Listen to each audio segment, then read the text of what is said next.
My son, Aaron, was a remarkably intelligent young child, and that's not just my pride as a father speaking either. By 6 months old, he was already speaking in sentences. Now that's not to say he was ready to give speeches to the masses and run for office, but he was well advanced for his age. One day, about 6 weeks before our next child was due, we woke to find that Aaron suddenly couldn't or wouldn't use any words for anything at all. The best we could get from him was a sort of grunt sound.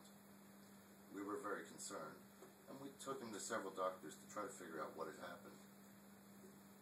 Then my daughter arrived a month early. We had the doctors test for and rule out stroke, brain aneurysm, and all sorts of other scary things. The best they could tell us was that something had triggered him to stop talking, probably the household anticipation of his sister's birth, and that he would need time and speech therapy to correct the situation. We argued that it could not have been the household anticipation of his sister's arrival, because she arrived far before we were ready for her, and he stopped talking well before she arrived, when he was still the center of our daily focus. The doctors discarded all of our arguments and insisted that we were simply wrong. After finding a speech therapist and several months of work, he was finally diagnosed with something called apraxia. It took months and months to get to the point where speech was intelligible to those of us who were closest to him. But even then, we all too often guessed wrong at what he was trying to tell us, which was intensely frustrating for all of us, but none so much as for him. Within a year or so, we'd managed to adapt our listening skills to make out, most of the time, what his speech meant, since he usually left out all consonant sounds from words. When we realized that our new daughter was mimicking his speech more than ours, we had her enrolled in speech therapy, only to learn that she was speech delayed solely because she was trying to learn from the one that she heard the most often. 3 years later, my son can be understood by almost everyone now most of the time, though we still have to have him repeat himself more than would be normal. My daughter's speech is age level according to the speech therapists, but my son is most likely going to remain in speech therapy for years to come, but he is doing wonderfully with it.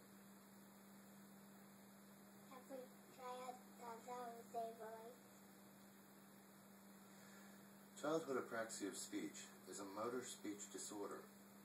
For reasons not yet fully understood, children with apraxia of speech have great difficulty planning and producing the precise, highly refined, and specific series of movements of the tongue, lips, jaw, and palate that are necessary for intelligible speech. Apraxia of speech is sometimes called verbal apraxia, developmental apraxia of speech, or verbal dyspraxia. But no matter what name is used, the most important concept is the root word praxis. Praxis means planned movement. To some degree or another, a child with the diagnosis of apraxia of speech has difficulty programming and planning speech movements. Usually, a child cannot be diagnosed with childhood apraxia of speech, or CAS, until they are at least 2 years old, because most children under 2 simply can't understand the specific instructions that are likely to be needed in conclusively determining apraxia.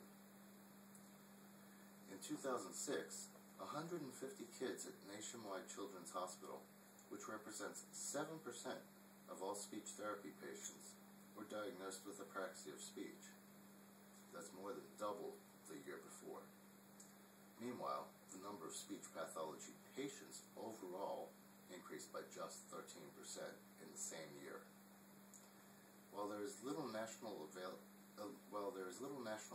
available representing the number of children with apraxia of speech therapists at Nationwide Children's estimate as many as 1 to 10 children out of every 1,000 kids may have this disorder.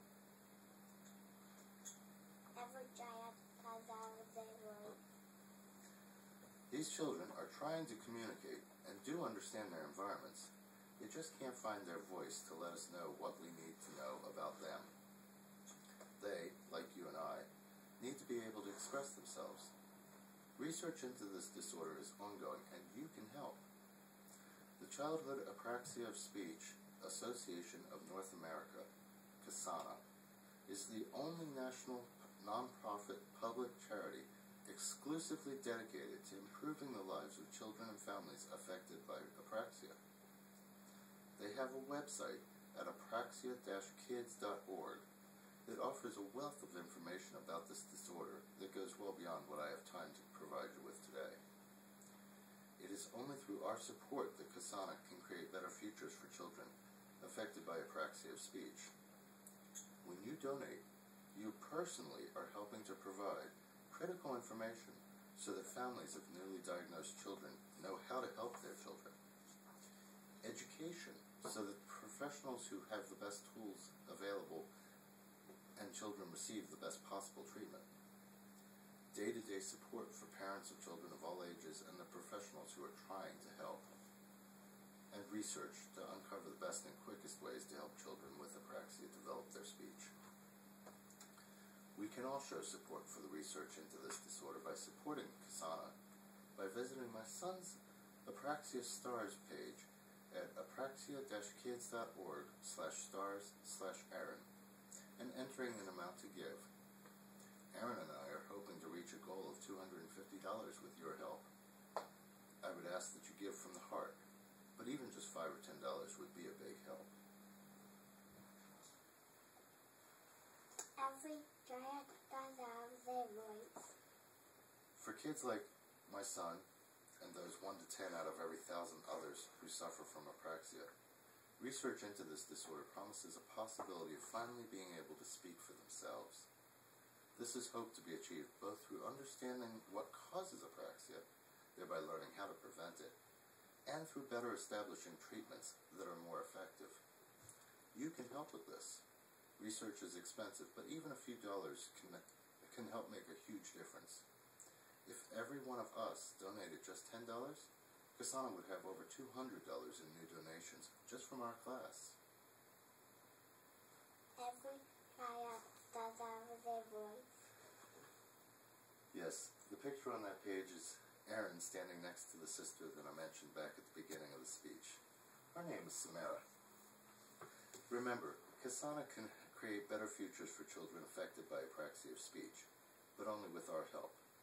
Your donation will help to provide critical information for families of newly diagnosed children, research to uncover the best ways to help children with apraxia like Aaron develop their speech, and day-to-day support for parents of children of all ages and the professionals who are trying to help. Please visit Apraxia-KIDS.org/stars/Aaron now, while you're still thinking about it. Don't wait until tomorrow or leave it for someone else. My child, and many others just like him, need your help today. I'm not asking for a large donation, just a small contribution that'll go a very long way, and will cost you 1/8 of what the book from this class itself did. Thank you. And please remember, Every child does have their voice.